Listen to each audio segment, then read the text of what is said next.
बिस्मिल्लाहिर्रहमानिर्रहीम, अस्सलाम वालेकुम। आज हमारा फर्स्ट ईयर की मैथ्स का लेक्चर नंबर 20 है। लास्ट लेक्चर जो 19 था हमारा, हमने 3.5 जो है उसके तकरीबन कुछ क्वेश्चंस किए थे। 6 टोटल थे, तो 4 तक हम कर चुके थे। होमोजीनियस सिस्टम का एक क्वेश्चन हमने किया था। आज जो हम क्वेश्चन 5 करने लगे हैं, इसका क्वेश्चन नंबर 5, इसके अंदर भी आप देखेंगे कि काम सारा वही है जो हम पहले कर चुके हैं, जो क्वेश्चन 4 में किया था हमने, होमोजीनियस सिस्टम को सॉल्व करने वाला। लेकिन इसमें चेंज ये है कि इसमें आपने पहले लेमडा की वैल्यू फाइंड करनी है और उस लेमडा की वैल्यू को फिर पुट करके सिस्टम को क्वेश्चन 4 की तरह सॉल्व करना है। तो मैं एक बार इसकी वर्डिंग पढ़ लेता हूँ, आप लोग सुन लें। Find the value of lambda, lambda की वैल्यू फाइंड करें। अब लेमडा की कौन सी वैल्यू फाइंड करें, उसकी देखें आगे क्या डिटेल है। Value of lambda for which, जिसके लिए following system have non trivial solution. Non trivial solution तब होता है जब डिटर्मिनेंट 0 होता है। ये हमने पढ़ा था क्वेश्चन 4 में कि जो कोएफिशिएंट मैट्रिक्स ए होता है, अगर उसका डिटर्मिनेंट 0 हो जाए तब हम कहते हैं कि उस इक्वेशन का नॉन ट्रिवियल सोल्यूशन एग्जिस्ट करता है। फिर आल्सो उसने कहा solve the system for the value of lambda. फिर लेमडा की उस वैल्यू के लिए सिस्टम को आपने सॉल्व भी करना है। तो शुरू करते हैं। सबसे पहला काम तो हम जो डिटर्मिनेंट है उसको 0 पुट करके लेमडा फाइंड करेंगे and then we solve the system. तो पहले बनाते हैं हम कोएफिशिएंट मैट्रिक्स। यहाँ से हम स्टार्ट कर रहे हैं इसका सॉल्यूशन। तो कोएफिशिएंट मैट्रिक्स क्या होता है, जिसमें हमने सारे कोएफिशिएंट लिखे होते हैं। एज ए जो होगा कोएफिशिएंट मैट्रिक्स, इसमें क्या होना है देखें, कॉलम वाइज देखें तो 1 2 1 ये हो गए एक्स के साथ कोएफिशिएंट्स, और फिर वाई वाले 1 1 2 और जेड वाले देखें 1 माइनस लेमडा और -2। ये आ गया हमारे पास कोएफिशिएंट मैट्रिक्स ए। अगर हम ये चाहते हैं कि सॉल्यूशन नॉन ट्रिवियल हो तो इसका डिटरमिनेंट को 0 पुट करना पड़ेगा। मैं लिखता हूँ for non trivial solution, for non trivial solution क्या करना पड़ेगा, हमें पुट करना पड़ेगा determinant of A equals to 0। तो देख लें, सो एम्प्लाइज आप डिटरमिनेंट को 0 पुट करें तो क्या आएगा आपके पास 1 1 1 फिर 2 1 और लेमडा, और यहाँ आ जाएगा 1 2 और -2, और ये इक्वल टू क्या है 0 है। अब इसको किसी भी रो या कॉलम से आप एक्सपेंड कर दें तो लिखते हैं एक्सपेंडिंग बाय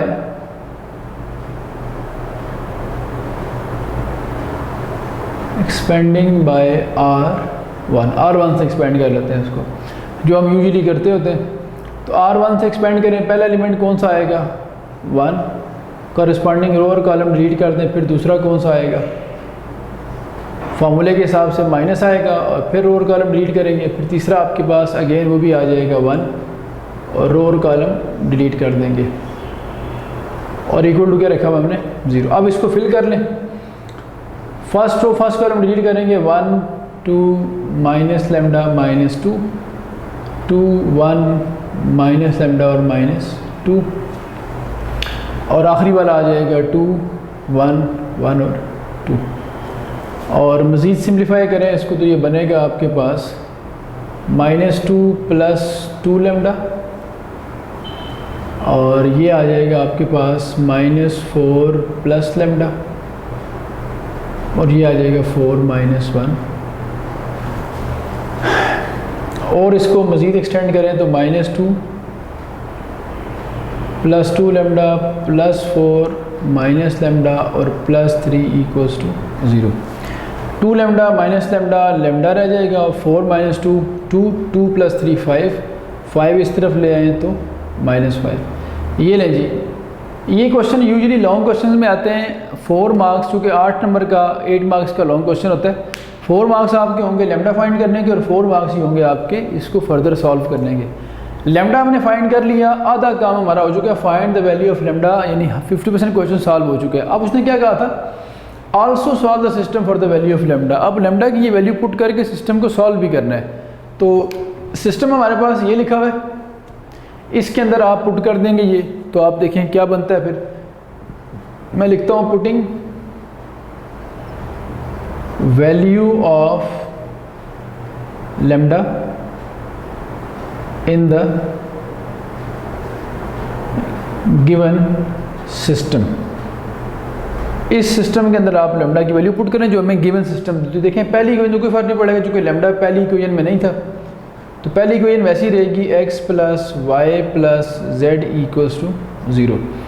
सेकेंड वाली देखें क्या बनेगी आपके पास 2x प्लस वाई, आगे था माइनस लैम्डा, लैम्डा आपने -5 पुट करना है तो ये हो जाएगा प्लस 5z इक्वल्स टू 0। और थर्ड आपके पास क्या थी x plus 2y minus 2z equals to 0। ये लें जी। अब इस सिस्टम को हमने करना है सॉल्व। अब बिल्कुल ये आप समझ लें, मैं आप लोगों की आसानी के लिए यहाँ मेंशन भी कर देता हूँ कि ये सेम है, सेम एज क्वेश्चन नंबर 4। जिस तरह आपने क्वेश्चन 4 किया बिल्कुल वैसे ही करना है। क्वेश्चन 4 में क्या किया था, पहले हमने डिटरमिनेंट को चेक किया था कि वो 0 आता है या नहीं आता। डिटरमिनेंट 0 आने के बाद हमने कहा था कि नॉन ट्रिवियल सोल्यूशन एग्जिस्ट करता है, तो डिटरमिनेंट तो हम पहले ही 0 रख के चलें। ये लैम्डा की वैल्यू आई उसको 0 पुट करने से, इसका मतलब है लैम्डा जब -5 होगा तो कन्फर्म इसका डिटरमिनेंट 0 होगा, यानी नॉन ट्रिवियल सोल्यूशन ही मिलेगा आपको। और सॉल्व करने के लिए आपको बताया था कि इसको सॉल्व करने के लिए ना क्रैमर रूल लगा सकते हैं ना मैट्रिक्स इन्वर्स मेथड लगा सकते हैं, क्योंकि दोनों के अंदर डिटरमिनेंट से डिवाइड करना पड़ता है और डिटरमिनेंट हमारे पास क्या हो गया है 0। इसका मतलब है कि वो दो ऑप्शन हमारे पास अप्लाई नहीं हो सकते। जो ऑप्शन बच गया है वो हमारे पास होता है कि हम इसका आर्गुमेंटेड मैट्रिक्स बनाएं और उसको एचेलॉन फॉर्म या रिड्यूस एचेलॉन फॉर्म से करें जिस तरह हमने क्वेश्चन 4 किया था। तो बिल्कुल वैसे ही मैं इसको करता हूँ। अब हम लिखेंगे वी यूज़ एचेलॉन फॉर्म, इसका बनाएंगे आर्गुमेंटेड मैट्रिक्स और फिर फर्दर उसको सॉल्व करेंगे। अच्छा जी, इस मैट्रिक्स का मैंने बनाया है आर्गुमेंटेड मैट्रिक्स और अब मैं इसको कन्वर्ट करूँगा एचेलॉन फॉर्म में। और आर्गुमेंटेड मैट्रिक्स के बारे में आप जानते हैं कि इसमें कोएफिशिएंट मैट्रिक्स के साथ साथ राइट हैंड साइड भी हमने अटैच की होती है। तो मुझे इसकी बनानी है अगर एचेलॉन फॉर्म, तो देख लें हर रो का फर्स्ट नॉन ज़ीरो एलिमेंट 1 और उसके नीचे हमने क्या बनाने होते हैं 0। तो मैं यहाँ लिखता हूँ कि we use echelon form. You can also use reduced echelon form as well, लेकिन चूँकि ये जो है थोड़ा इसमें कम काम करना पड़ता है, कम जीरोस बनाने पड़ते हैं, इसलिए इसको हम प्रेफर करते हैं। तो इन दोनों को 0 करने के लिए पहला जो ऑपरेशन लगाऊंगा वो क्या होगा, देखें R2 में से आपने -2 में 2 से मल्टीप्लाई करके R1 ऐड करनी है, चेंज आएगा R2 में। और R3 में से आपने -1 से मल्टीप्लाई करके R1 माइनस करना है, ऐड करना है, तो चेंज आएगा R3 में। तो इन दोनों की जगह पे क्या हो जाएगा 0 बाद में। तो देखें ये ऑपरेशन लगाने के बाद रो इक्विवेलेंट हो जाएगा। फर्स्ट रो में कोई चेंज नहीं आएगा 1 1 1 0। सेकेंड रो में क्या चेंज है, इसको -2 से मल्टीप्लाई करके आप ऐड करें तो -2 + 2 0। इसको -2 मल्टीप्लाई करें 1 - 2 आ जाएगा -1। इसको मल्टीप्लाई करें -2 से तो 5 - 2 आ जाएगा 3। और ये 0 0 पे कोई इफेक्ट नहीं करेगा। अब आते हैं थर्ड पे, इसमें से ये माइनस करें 1 - 1 0, 2 माइनस ये माइनस करें तो 2 - 1 1 रह जाएगा, -2 - 1 -3 हो जाएगा और 0 - 0 0। लें जी, अब हमें यहाँ बनाना है 1। तो दो ऑप्शन है, या तो -1 से मल्टीप्लाई कर दें या इन दो को आपस में इंटरचेंज कर दें। तो मैं मल्टीप्लाई करता हूँ -1 से, -1 मल्टीप्लाइड बाय R2, R2 में आ जाएगा चेंज।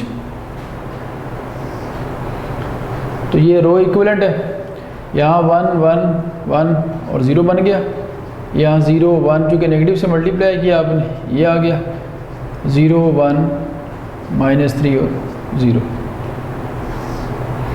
और ये पार्टीशन उसी तरह कंटिन्यू है। अब आपने इस 1 की हेल्प से इसको 0 करना है। देखिए हर रो का जो पहला नॉन ज़ीरो एलिमेंट है वो 1 बनाना था, पहले इसको 1 बना के ये दोनों 0 किया, अब इसको हमने 1 बनाया, अब इसको 0 करना है। तो सिंपल सा ऑपरेशन है, R3 में से R2 माइनस कर दें, करते हैं माइनस लेकिन लिखते हैं हम प्लस की फॉर्म में। यहाँ जगह नहीं बची, मैं यहाँ लिख रहा हूँ आप लोगों के सामने, अगर आप ये लिख चुके हैं तो मैं इसको अरेज कर देता हूँ। अच्छा जी, इस 1 के लफ्ज़ को 0 करना था तो मैंने R3 में से R2 माइनस की लिखा, उसको प्लस करके R3 plus -1 time R2, change किस में आएगा R3 में। पहली दो रोज़ में कोई चेंज नहीं आना, थर्ड रो में क्या चेंज आ रहा है, थर्ड में से आप सेकंड रो माइनस कर रहे हैं तो 0 - 0 0 और 1 - 1 ये भी ज़ीरो, और -3 -3 करें तो -3 + 3 हो जाएगा, वो भी क्या हो जाना है, और आखिरी 0 - 0 भी क्या हो जाना, 0। अब देखें लास्ट रो के सारे एलिमेंट ज़ीरो हो चुके हैं। एचेलॉन फॉर्म बनाते हुए बाज़ दफ़ा पूरी की पूरी रो ज़ीरो हो जाती है। ऐसा आपने 3.4 में भी देखा लास्ट क्वेश्चन में, और जो इससे पिछला क्वेश्चन 4 था उसमें भी देखा आपने। तो ज़ीरो रो हो सकती है, लेकिन वो नॉन ज़ीरो रोज़ को प्रोसीड करनी चाहिए, और नॉन ज़ीरो रोज़ जो हैं वो उसको प्रीसीड करें तो फिर कोई इशू नहीं है। तो देखें ज़ीरो रो सबसे एंड में आ रही है, नॉन ज़ीरो रो इसको प्रीसीड और ये उसको प्रोसीड कर रही है। तो इसका मतलब है कोई इसमें कन्फ्यूजन नहीं है, ये एचेलॉन फॉर्म बन चुकी है। अगर यहाँ कोई नॉन ज़ीरो एलिमेंट होता तो मैं उसको 1 बनाता, लेकिन कोई नहीं है, तो इसका मतलब है ये एचेलॉन फॉर्म कंप्लीट है। ये 1 इसके नीचे 0, ये 1 इसके नीचे 0, यहाँ क्योंकि नॉन ज़ीरो है ही कोई नहीं। अगर कोई नॉन ज़ीरो होता तो उसको हम 1 बनाते। तो मैं लिखता हूँ कि this matrix is in echelon form which is now in echelon form. तो ये आ गया हमारे पास अब एचेलॉन फॉर्म में। अच्छा आगे चलते हैं। अब इसको एचेलॉन फॉर्म बनाने के बाद क्या करते हैं, इसको बैकवर्ड लिखा जाता है। तो मैं लिखता हूँ using backward substitution, using backward substitutions.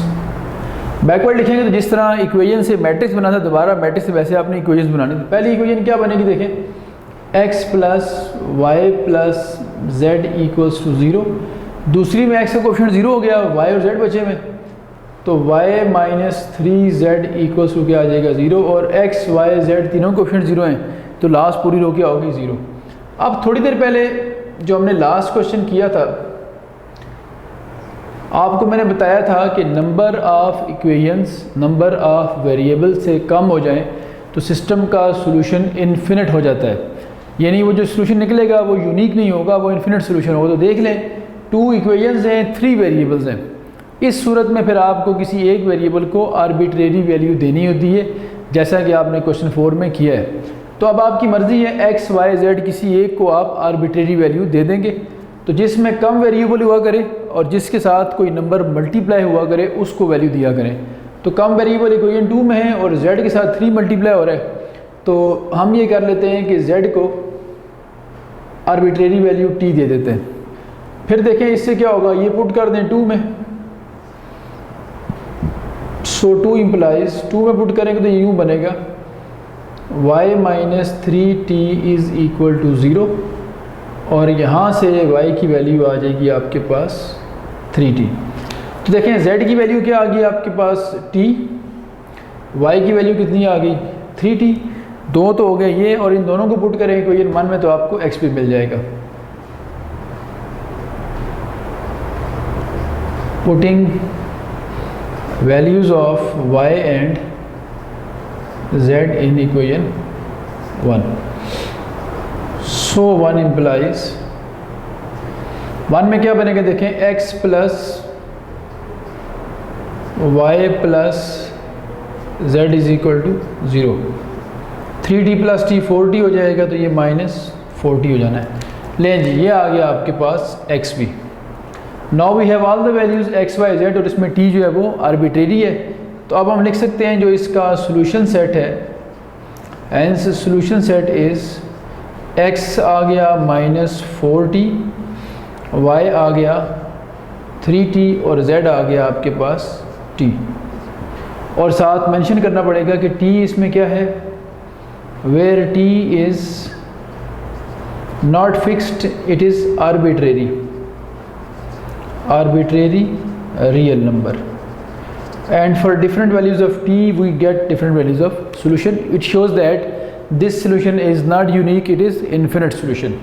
ले जी, क्वेश्चन हमारा यहाँ वाइंड अप हुआ। एक आखिरी क्वेश्चन 6 रह गया, वो करते हैं और उसके बाद एक्सरसाइज आपकी ख़त्म हो जाएगी।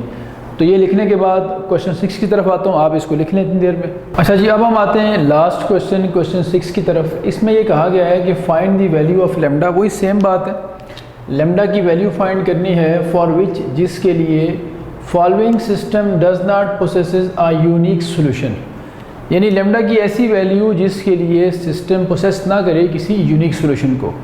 सिस्टम का सोल्यूशन यूनिक ना होने का मतलब है कि फिर वो इन्फिनिट होगा।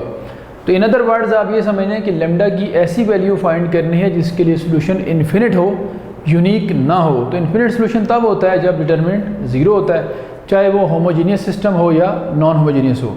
इससे पहले हमने क्वेश्चन 5 किया है जिसमें हमने इन्फिनिट सोल्यूशन के लिए डिटरमिनेंट को ज़ीरो पुट किया था, लेकिन वहाँ होमोजीनियस सिस्टम था हमारे पास। यहाँ नॉन होमोजीनियस सिस्टम है, लेकिन इन्फिनिट सोल्यूशन के लिए यहाँ भी डिटरमिनेंट क्या करना पड़ेगा हमें, ज़ीरो। तो शुरू करते हैं। डिटरमिनेंट ज़ीरो किसका करना है हमने, कोएफिशिएंट मैट्रिक्स का। और फिर जो लेमडा की वैल्यू आएगी उसके लिए उसने कहा है also solve the system for the value of lambda. फिर उस वैल्यू ऑफ लेमडा के लिए सिस्टम को हमने सॉल्व भी करना, जस्ट लाइक क्वेश्चन 5। तो पहले हम बनाते हैं वो जो कोएफिशिएंट मैट्रिक्स है जिसका हमने डिटरमिनेंट ज़ीरो पुट करना है। तो ये देखें, एज ए होता है हमारे पास कोएफिशिएंट मैट्रिक्स। तो इसमें अगर लिखना शुरू करें कोएफिशिएंट्स, तो एक्स वाले देखें 1 2 3 1 2 3, फिर x2 वाले 4 1 2, फिर x3 वाले लेमडा -2 -2, और आखिरी देखें तो 2 11 16। ये हमारे पास जो राइट हैंड साइड थी, बल्कि चूँकि सिर्फ आपने अभी ए फाइंड करना है तो आप सिर्फ कोएफिशिएंट मैट्रिक्स देखें। चूँकि डिटरमिनेंट को ज़ीरो पुट करके हमने फ़िलहाल लेमडा की वैल्यू फाइंड करें, जब सॉल्व करेंगे तब हम बनाएंगे आर्गुमेंटेड मैट्रिक्स। तो शुरू करते हैं। ए हम बना चुके हैं, अब मैं लिखता हूँ फॉर इन्फिनिट सॉल्यूशन। चूँकि हमें कहा गया है कि लेमडा की ऐसी वैल्यू हो जिसके लिए सॉल्यूशन यूनिक ना हो, यानी कि इन्फिनिट हो। तो हम लिखते हैं for infinite solution. Infinite solution के लिए क्या करना पड़ेगा, हमें पुट करना पड़ेगा ए का डिटरमिनेंट इक्वल टू ज़ीरो। तो देखें क्या बनता है, जब डिटरमिनेंट को हम ज़ीरो पुट करेंगे तो ये हमारे पास यूँ आ जाएगा, दिस इम्प्लाइज, ये लिखा है आपके पास 1 2 3 4 1 2 लेमडा -2 -2, और इक्वल टू क्या कर देना है इसको, ज़ीरो। अब आप देखें इसको एक्सपेंड करें किसी भी रो या कॉलम से, तो एक्सपेंडिंग बाय यूजुअली हम R1 से करते हैं, अगर कोई स्पेशल कैटेगरी ना हो तो R1 से एक्सपेंड करें। पहला एलिमेंट कौन सा आएगा, 1, इसकी करस्पॉन्डिंग रो और कॉलम छोड़ दें तो 1 2 -2 -2। फिर दूसरा एलिमेंट देखें 4 है, इसकी जो करस्पॉन्डिंग रो और कॉलम है ये डिलीट कर दें तो आपके पास आ जाएगा 2 3 -2 -2। और थर्ड नंबर पे अगर आए आप तो लास्ट में आपके पास है लेमडा, और इसकी भी करस्पॉन्डिंग रो और कॉलम डिलीट कर दें तो आपके पास आ जाएगा 2 3 1 और 2, और इक्वल टू क्या आ जाएगा, ज़ीरो। एक्सपेंड आपने कर दिया, इक्वल टू ज़ीरो भी कर दिया। इसको और सिंप्लीफाई करें फर्दर तो -2 + 4 और -4 + 6 और 4 - 3 = 0। तो देख लें 2 4 - 2 कितना हो गया, 2 6 - 4 2 2 4 = 8 और 4 - 3 1 1 इंटू लेमडा। ये 2 - 8 -6 बनेगा, उसको राइट पे ले आए तो +6 हो जाएगा। तो लेमडा की जो वैल्यू आई हमारे पास डिटरमिनेंट को ज़ीरो पुट करने से वो आ गई 6। इसका मतलब है लेमडा अगर 6 के इक्वल होगा तो ये सिस्टम यूनिक सोल्यूशन नहीं देगा, इन्फिनिट सोल्यूशन देगा। अब आधा काम तो हमने कर लिया कि लेमडा फाइंड कर लिया, अब लेमडा की उस वैल्यू के लिए सिस्टम को सॉल्व भी करना है। तो लेमडा की ये वैल्यू पुट कर देते हैं गिवन सिस्टम के अंदर। तो लिख लें putting value of lambda in the given system. उस गिवन सिस्टम के अंदर आप लेमडा की वैल्यू पुट कर दें। देखिए क्या बनेगा, सिस्टम में लेमडा की वैल्यू पुट करने का मतलब है कि जहाँ लेमडा होगा वहाँ आपने क्या रखना है, 6। तो सिर्फ पहली इक्वेशन में है, बाकी दोनों इक्वेशंस वैसी ही रहेंगी। तो ये बनेगा हमारे पास x1 + 4x2 + 6x3 = 2। इधर बनेगा 2x1 + x2 - 2x3 = 11, और इधर बनेगा 3x1 + 2x2 -2x3 is equal to 16। लें जी, अब आप ये देखें कि ये एक नॉन होमोजीनियस सिस्टम है और हमने इसको सॉल्व करना है, लेकिन प्रॉब्लम ये है कि लेमडा की ऐसी वैल्यू के लिए सॉल्व करना है जिसके लिए डिटरमिनेंट ज़ीरो है। अगर डिटरमिनेंट ज़ीरो है तो ना यहाँ क्रैमर्स रूल लग सकता है और ना यहाँ मैट्रिक्स इन्वर्स मेथड लग सकता है। So the only option left is the echelon form और रिड्यूस एचेलन फॉर्म। तो पहले उसके लिए हम इसके आर्गुमेंटेड मैट्रिक्स को बनाएंगे और फिर इसको एचेलन या रिड्यूस एचेलन फॉर्म में कन्वर्ट करेंगे। तो देख लेते हैं। अब इसके बाद मैं बनाता हूँ इसका आर्गुमेंटेड मैट्रिक्स। नाउ अब पहले सोल्यूशन की हेडिंग दे दें कि ये अब हम इसको लेमडा की इस वैल्यू के लिए सॉल्व करना चाह रहे हैं। तो बना लेते हैं जी इसका आर्गुमेंटेड मैट्रिक्स। ये आ जाएगा ए और सबस्क्रिप्ट में आ जाएगा इसके बी। तो देखें क्या होता है, इसमें कोफिशिएंट भी लिखे होते हैं और कोफिशिएंट्स के साथ साथ जो राइट हैंड साइड है वो लिखी होती है। और राइट हैंड साइड क्या है, 2, 11, 16। तो ये हम लिख देंगे। अब आपने इसको एचेलन फॉर्म में कन्वर्ट करना है और फिर इसको सॉल्व करना है। तो ये अगर आप लोग लिख चुके हैं तो मैं इसको रेज करता हूँ और यहाँ इसका सोल्यूशन लिखता हूँ। अच्छा जी, हमने आर्गुमेंटेड मैट्रिक्स बना लिया था और अब इसको हम कन्वर्ट करना चाह रहे थे एचेलन फॉर्म में। तो एचेलन फॉर्म के लिए फर्स्ट एलिमेंट क्या होना चाहिए था, 1 और उसके नीचे दोनों 0। तो हमने लिखा है कि वी यूज़ एचेलन फॉर्म और उसके लिए इस 1 की हेल्प से ये दोनों क्या किए हमने, 0। तो -2 से मल्टीप्लाई करके इसमें ऐड करना है और -3 से मल्टीप्लाई करके इसमें ऐड करना ताकि ये दोनों 0 हो जाए। ये लिख दिए मैंने ऑपरेशंस। अब इन ऑपरेशंस को परफॉर्म करते हैं।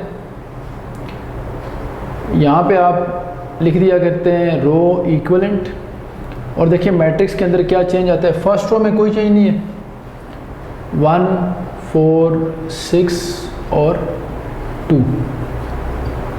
पार्टीशन यहाँ उसी तरह से आ जाएगी। अब सेकेंड रो में क्या चेंज है कि आपने -2 से मल्टीप्लाई करके ऐड किया हुआ है। तो 2 - 2 तो 0 हो जाएगा। फिर इसको मल्टीप्लाई करें -2 से तो 1 - 8 हो जाएगा जो कि -7 है। और ये -12 - 2 करें तो ये हो जाएगा -14 और ये हो जाएगा आपके पास -4 + 11 प्लस का 7 हो जाएगा। और इसी तरह इसको -3 से मल्टीप्लाई करके ऐड किया तो -3 + 3 क्या हो जाएगा, 0। -12 और +2 हो जाएगा -10 और -18 और -2 हो जाएगा -20 और -6 और 16 हो जाएगा 10। लें जी, अब आपने यहाँ बनाना है 1। तो -7 से डिवाइड कर दें या -1/7 से मल्टीप्लाई, बात एक ही है। लेकिन डिवीजन को हम मैट्रिक्स की लैंग्वेज में मल्टीप्लिकेशन में कन्वर्ट करके लिखते हैं। तो ये काम करने से देखें क्या होगा, चेंज आ जाएगा सिर्फ R2 में और फिर हम लिखेंगे रो इक्विवेलेंट। R1 में आपके पास कोई चेंज नहीं था, 1, 4, 6, 2। पार्टीशन उसी तरह कंटिन्यू।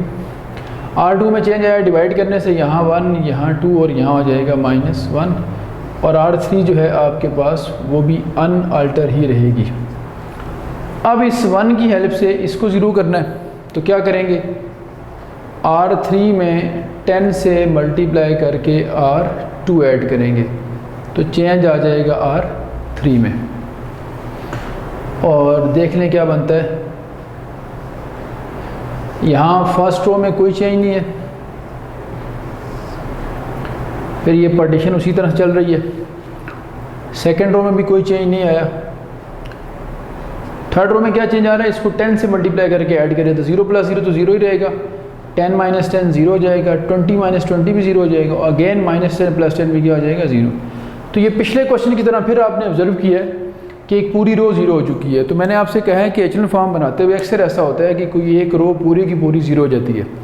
अगर कोई नॉन ज़ीरो नंबर होता तो उसको हम 1 बनाते हैं, जिस तरह हमने ऊपर 1 बनाए।